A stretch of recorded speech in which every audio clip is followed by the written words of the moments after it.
Varicose veins తో బాధపడుతున్నారా? మన ఏవిస్ హాస్పిటల్లో 4500 రూపాయల లేజర్ స్కానింగ్ ఉచితం. నమస్కారం. కార్తీక పురాణం 12వ రోజు పారాయణలోకి వచ్చాం. ఈ రోజున లోహాలలో రాగి దానం చేస్తే చాలా విశేషమట. ఈ రాగి కాసులు దొరుకుతాయి, దాని మీద త్రిపుర సుందరిదో, వినాయకుడిదో, లక్ష్మీదేవిదో ఏదో ఒక ప్రతిమా విశేషం ముద్రించి ఉంటుంది. అలాంటి రాగి కాసుల్ని దానం చేయాలి. స్వయం పాకం దానం ఇవ్వటం చాలా మంచిది.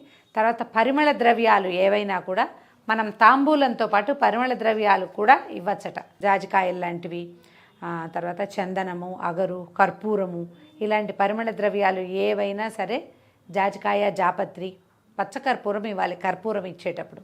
వాటిని దానం చేసే రోజట. ఇది చాలా మంచి రోజు అని చెప్తున్నారు. అయితే పురాణంలో ఏం చెప్పారో చూద్దాం. వశిష్ఠ మహాముని ఇలా చెప్తున్నారు. కార్తీక మాసమునందు సోమవారం అత్యద్భుత ఫలప్రదం.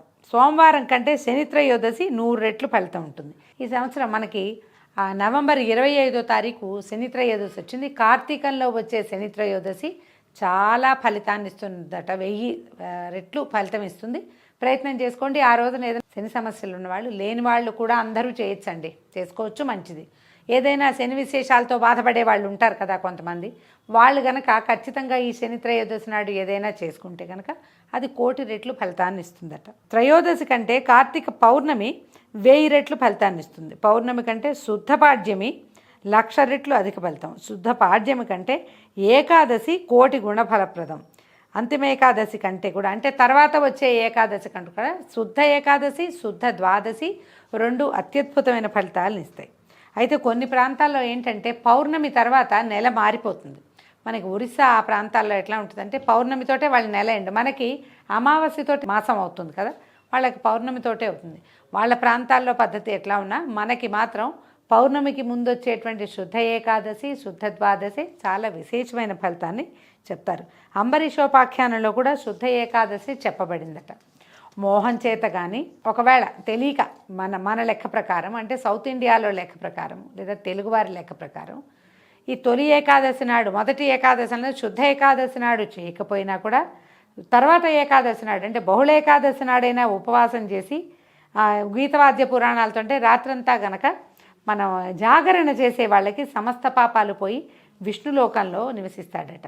కార్తీక మాసమందు ఏకాదశి నాడు ఉపవాసం చేసి ద్వాదశి నాడు బ్రాహ్మణులతో కలిసి పారణ చేసేవాడు సాయుజ్య ముక్తిని పొందుతాడు, భగవంతునితో పాటు ఉంటాడనమాట.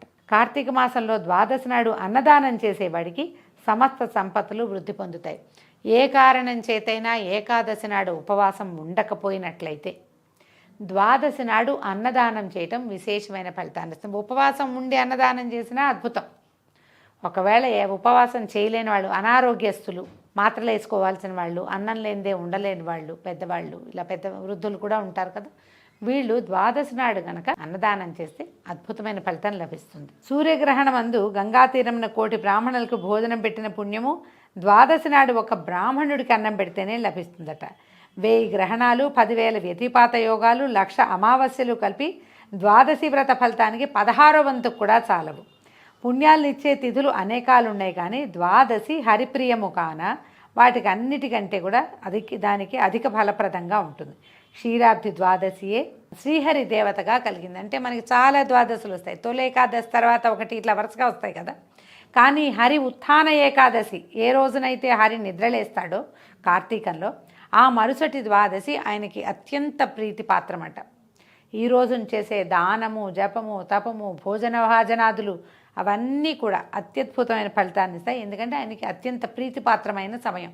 ఆయన నిద్రలేస్తే దేవతలంతా ఈ రోజున ఆయనకి కళ్యాణం జరిపించి విశేషమైన సేవా కాలాలు జరుపుతారు. కాబట్టి ఇది మంచిది అని చెప్తున్నారు. స్త్రీ కానీ పురుషుడు కానీ కార్తీక శుక్ల ద్వాదశి నాడు పాలిచ్చే ఆవుకి బంగారపు కొమ్ములు, వెండి డెక్కలు చేయించి పెట్టి పూజించి దూడతో కూడా గోదానం చేస్తే కనుక ఆ గోవుకి ఎన్ని వేల వెంట్రుకలు ఉంటాయో అన్ని వేల ఏళ్ళు స్వర్గ నివాసం కలుగుతుంది. ఇది వరకట్లో అట్లా చేసేవాళ్ళండి. గోదానం అంటే కొమ్ముకి ఇవి పెట్టేవాళ్ళు అనమాట, కవచాలు, కాలు గిట్టలు కూడా బంగారు గిట్టలతో దానం చేసేవాడు శ్రీరామచంద్రుడని రామాయణంలో కూడా చెప్పబడింది. అవకాశాన్ని బట్టి చేస్తాము, ఎంత కుదిరితే అంత. ఆ గోదానం చేసినా కూడా మంచి ఫలితం లభిస్తుందట. కార్తీక మాసంలో ద్వాదశి నాడు భక్తితో వస్త్రదానం చేసేవాడు పూర్వజన్మార్జిత పాపాలని నశింపజేసుకుని వైకుంఠ లోకానికి వెళ్తాడు, ఇందులో సందేహం లేదు. కార్తీకంలో ద్వాదశి ఎందు కానీ పూర్ణిమ ఎందు కానీ పాడ్యమి ఎందు కానీ కంచు పాత్రలో ఆవు నెయ్యి ఉంచి దీపాన్ని వెలిగించి దాన్ని దానం ఇచ్చేవాడికి 1,000,000 జన్మల్లో చేయబడిన పాపం లభిస్తుంది. ఇప్పటిదాకా పిండి దీపాన్ని దానం చేయండి అని చెప్పారండి. ఇప్పుడు చెప్తున్నారు ద్వాదశి నాడు కంచు పాత్రలో, కంచుది దీపారాధనకు ఉంది, లేదా పాత్రలో పోసినా సరే పాత్ర నుంచి ఇవ్వాలట.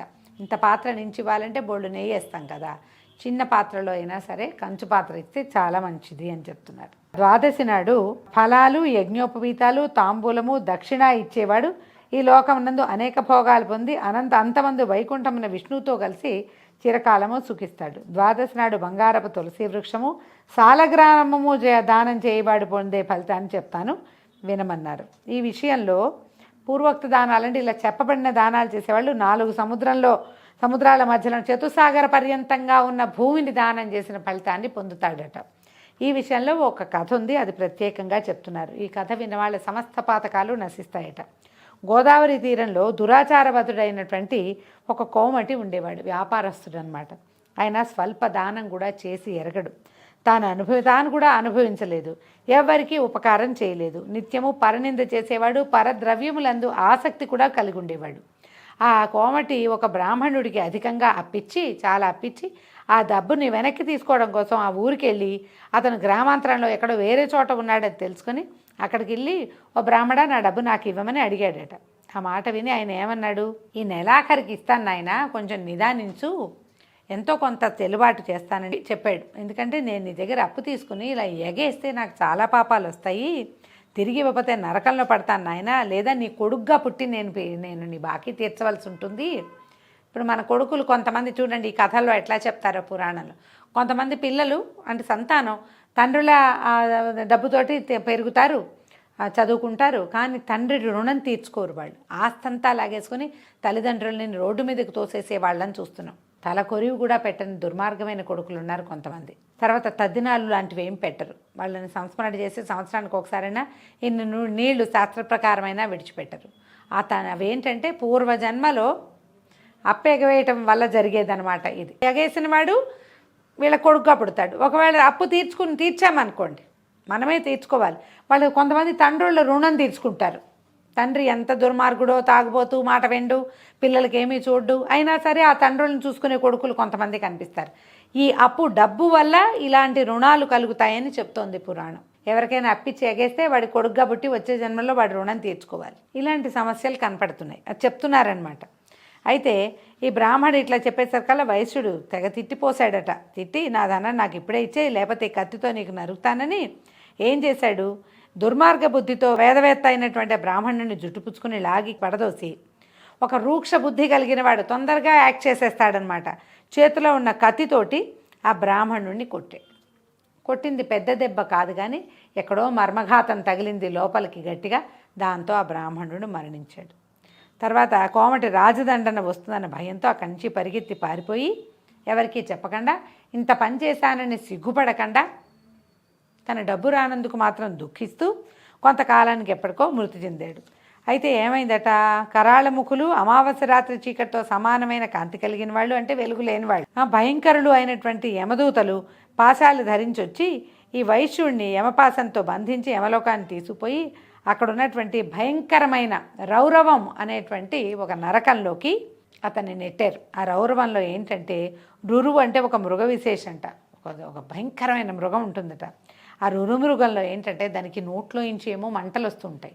ఆ వచ్చిన మంటలకి దానికి పెద్ద పెద్ద కొమ్ములు ఉంటాయట. ఆ కొమ్ములు కాలిపోయి ఉంటాయి, వేడిగా ఉంటాయి. ఆ వేడి కొమ్ములతోటి కుమ్మేస్తుందట. ఆ రురువుకి సంబంధించినటువంటి నరకాన్నే రౌరవము అంటారు. ఆ జంతువుతోటే బాధింపిస్తారు. అది కుమ్మేస్తూ ఉంటుంది. అది కుమ్మినప్పుడల్లా కాలిపోతున్న దాని కొమ్ములు పొట్టలోకి దిగుతూ ఉంటాయన్నమాట. అది ఎక్కడ దొరికితే అక్కడ కొట్టేస్తూ ఉంటుంది. ఇతను ఇలా ఆ రౌరవ నరకంలో పడిపోయాడు. ఈ వైశ్యుని కుమారుడైన వాడు ధర్మవీరుడు అనే కుమారుడు ఉన్నాడు వైష్ణుడికి. అయితే వీడు ఏం చేశాడు, తండ్రి లాంటి పిసినారి వాడు కాదు అతను. తండ్రి సంపాదించిన ధనంతో నూతులు తవ్వించి, తోటలు వేయించి, చెరువులు తవ్వించి, చిన్న చిన్న నదులకి వంతెనలు, ఆనకట్టలు కూడా కట్టించి, ఉపనయనాలు, వివాహాలు చేయిస్తూ, యజ్ఞాలను కూడా చేయిస్తూ, నిత్యం బ్రాహ్మణులకి అన్నదానం చేస్తూ, అన్ని జాతుల వారికి, ఆకలి కలిగిన వారికి అన్నం పెడుతూ నిత్యము ధర్మాల్ని చేస్తూ ఉండేవాడు. ఇక్కడ మనం ఎప్పుడు కూడా పురాణంలో దానం, బ్రాహ్మణుడికి భోజనం, బ్రాహ్మణుడికి వాయన దానం, బ్రాహ్మణుడికి స్వయం పాకం అని చెప్పబడుతోంది. కానీ చాలా చోట్ల ఆకొన్న వాడికి అన్నం పెట్టండి అనే వాక్యాలు చెప్పబడతాయండి. కేవలం బ్రాహ్మణులకి చేస్తేనే దానంగా భావించొద్దు.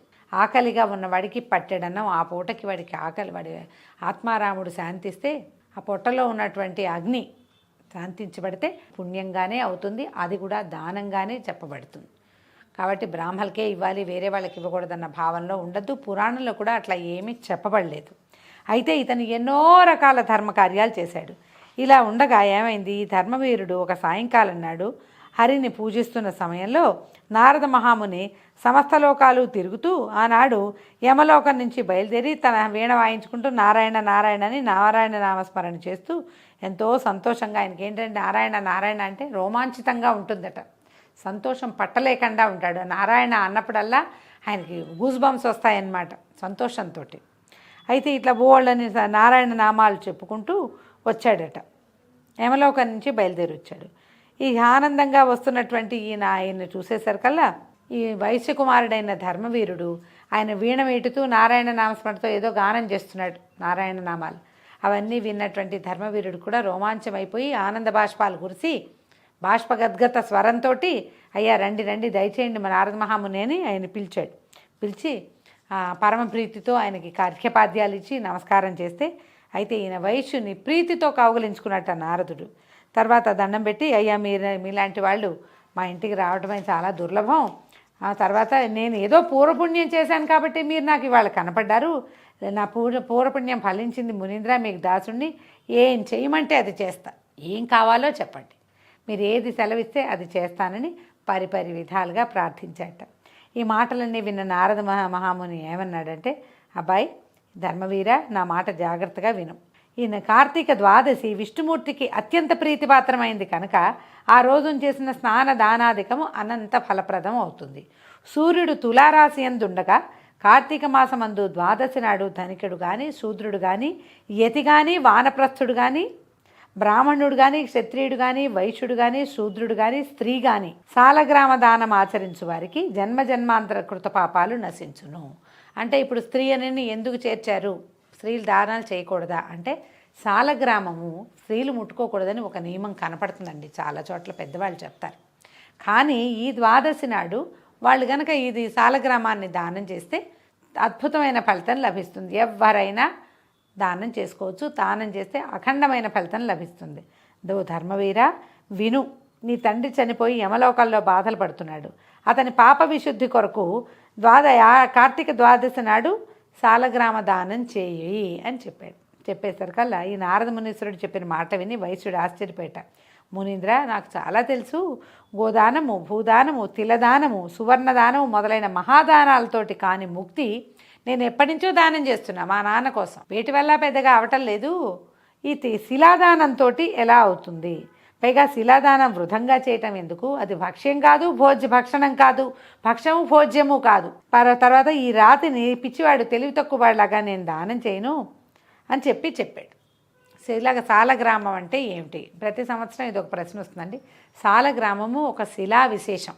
ఇది మనకి గండకీ నదిలో, నేపాల్ నుంచి ప్రవహించేటువంటి గండకీ నదిలో దొరుకుతుందని చెప్తారు. సాలగ్రామ శాస్త్రం విశేషమైన శాస్త్రం. ఆ గండకీ నదిలో దేవతలు అక్కడ భృంగ రూపాలతోటి, తుమ్మెదల రూపంతో తిరుగుతారని, విష్ణువుని శిలాస్వరూపం పొందమని బృందాదేవి శపిస్తే విష్ణువు యొక్క స్వరూపాలే ఈ సాలగ్రామాలు అని చెప్తారు.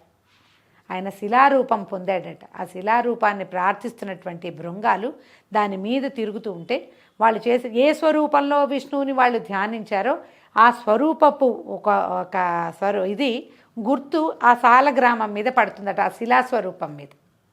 అందుకని ఈ విష్ణుశాల గ్రామాల్లో కొన్ని కూర్మశాల గ్రామాలు అలా కూడా ఉంటాయి.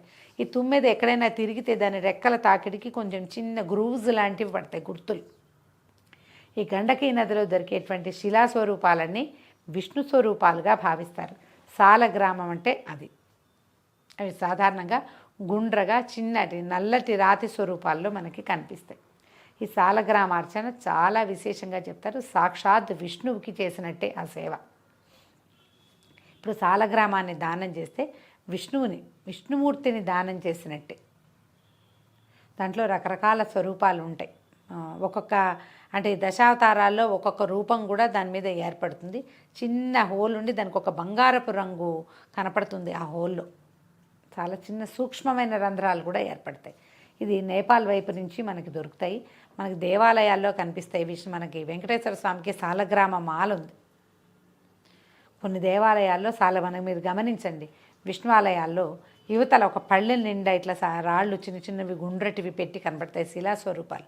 అవి సాక్షాత్తు సాలగ్రామాలే. వైష్ణవారాధన క్రమంలో సాలగ్రామార్చన చాలా విశేషమైనది. విష్ణువుని ఆరాధించినట్టే, అంటే స్వరూపుడైన విష్ణువుని ఆరాధించినట్టే అని చెప్తారు. సాలగ్రామ తీర్థం కూడా చాలా విశేషమైనది. అభిషేకం చేసిన తెలం ఎలా మనం లింగాభిషేకం చేసి తీర్థం తీసుకుంటామో, సాలగ్రామార్చన చేసి తులసితోటి సాలగ్రామాన్ని అర్చించి ఆ తీర్థాన్ని తీసుకుంటే ముక్తి లభిస్తుందని చెప్తారు. ఆ సాలగ్రామాన్ని దానం చేయమంటే, ఇది శిల కదా, శిలాదానం వల్ల ఏమవుతుంది? తిలలు దానం చేస్తే తింటారు, సువర్ణం దానం చేస్తే బంగారాన్ని ధరిస్తారు, లేదా అమ్ముకొని ఏదైనా భక్ష్యభోజ పానీయాలు ఏదో సంపాదించుకుంటారు. శిలనే దానం చేయటం వల్ల ఏం లభిస్తుందని ధర్మవీరుడు ససేమిరా అన్నట్టు. ఇంకేదైనా చెప్పు చేస్తా, శిలాదానం వల్ల వచ్చే ప్రయోజనం లేదు, నాకేమీ వస్తుందో నాకు తెలీదు, అవతల వాడికి ఇచ్చిన వాళ్ళకి ఉపయోగపడాలి కదా, ఏమీ ఉపయోగపడదు కాబట్టి నేను చేయనన్నాడు. నారదుడు ఇంకా ఎంత ఆయన నొక్కి చెప్పినా కూడా ఇతను వినలేదు, ఆయన అంతర్ధానం అయిపోయాడు. కొంతకాలం తర్వాత ధర్మవీరుడు మృతి చెంది మహాత్ముల మాట వినని దోషం చేత, సాలగ్రామ దోషము చేయనని చెప్పిన దోషం చేత కూడా నరకమందు బాధలుంది. తర్వాత 3 సార్లు వ్యాఘ్రంగా అంటే పులిగా జన్మించి, తర్వాత 3 సార్లు కోతిగా పుట్టి, దాని తర్వాత 5 సార్లు వృషభంగా మళ్ళీ పుట్టి, తర్వాత 10 మార్లు స్త్రీగా జన్మించి గతభర్తయ్యి వైధవ్యాన్ని పొంది ఉన్నాడు. స్త్రీగా జన్మిస్తే ఏం తప్పండి? తప్పేమీ లేదు. కానీ ఆ కాలంలో స్త్రీలకు అన్ని అధికారాలు లేవు. పైగా భర్తలు గతించిన వాళ్ళకి చాలా రకాలవి చేసుకునేందుకు, ధర్మం ఆచరించేందుకు అవకాశం ఉండేది కాదు. పూజా పునస్కారం చేసుకునేవాళ్ళు, పూజలు చేసుకునేవాళ్ళు, కానీ ఎక్కువ ధర్మాధికారం లభించేది కాదు. గత భర్తగా వైధవ్యాన్ని పొంది ఉన్నాడట. ఇలా 10 జన్మలు గడిచిన తర్వాత 11వ జన్మ ముందు ఒక యాచకుని కుమార్తెగా జన్మించాడు. తర్వాత కొంతకాలానికి యవనం రాగానే తండ్రి తగిన వరుడికిచ్చి వివాహం చేశాడు. కానీ పూర్వకర్మ వల్ల ఆ వరుడు అప్పుడే మరణించాడట. దాన్ని చూసి ఆ చనిపోయినటువంటి అల్లుని బంధువులందరూ వచ్చి ఇలా వైధవ్యం కారణం ఏమిటి అనేసరికల్లా అప్పుడు ఇతను బాగా ఆలోచించుకుని ఆ అమ్మాయి యొక్క జాతక విశేషం అంతా చూసి కుమార్తె యొక్క తన కూతురు యొక్క పూర్వ పుణ్యము పూర్వ పాపాన్ని తెలియజేశాడట. ఇలా చెప్పి ఈయన ఏం చేశాడు, అప్పుడు కార్తీక మాసం అవటం వల్ల కూతురు యొక్క పాపముల నాశం కోసం జన్మాంతరార్జిత పాపనాశన సమర్థమైనటువంటి సాలగ్రామ దానాన్ని కార్తీక సోమవారం నందు వేదాంతవేత్త అయినటువంటి ఒక బ్రాహ్మణుడికి దానం చేశాడు.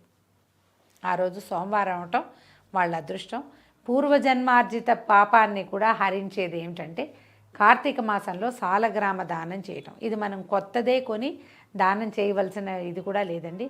పురోహితులు ఎవరికైనా కనుక చెప్తే వాళ్ళు సాంగంగా సాలగ్రామాన్ని మనకిచ్చి మన చేత దానాన్ని స్వీకరించి కూడా మనకి దాన ఫలితం అందేలాగా చేస్తారు. అలాంటి విధి కూడా మనకు కనిపిస్తుంది. ఈ సాలగ్రామ శిలాదాన మహిమ చేత కూతురి భర్త తిరిగి జీవించాడు. తర్వాత దంపతులిద్దరూ సుఖంగా చిరకాలం ఉండి స్వర్గానికి పోయి, అందు బహుకాలంలో చాలా కాలం స్వర్గంలో ఉండి తిరిగి భూమి యందు జన్మించి బ్రాహ్మణుడిగా పుట్టాడు. అయితే పూర్వ పుణ్యం చేత అతనికి జ్ఞానోదయం అయిందట. ప్రతి సంవత్సరం నందు అతను ఏం చేసేవాడు, కార్తీక సోమవారాన్న సాలగ్రామ శిలాదానం చేసి ఆ పుణ్యంతో మోక్ష సామ్రాజ్య పదవిని పొందాడు. రౌరవ నరకం అందున్నటువంటి వాని తండ్రి కూడా సాలగ్రామ దాన మహిమ చేత ముక్తుడయ్యాడు. కాబట్టి జనక మహారాజా, కార్తీక మందు సాలగ్రామ దానము చేత హరి సంతోషించును, ఇందుకు అందులో ఎటువంటి సందేహము లేదు. పాపకర్ములు, కోటి జన్మలలో చేసిన పాతకములు, కార్తీక శుద్ధ ఏకాదశి నాడు ఉపవాసము, ద్వాదశి నాడు సాలగ్రామ దానాదుల చేత పోగొట్టుకోగలుగుతారు. కార్తీక మాసమందు సాలగ్రామ దానం వల్ల సమస్త పాపాలు నశిస్తాయి.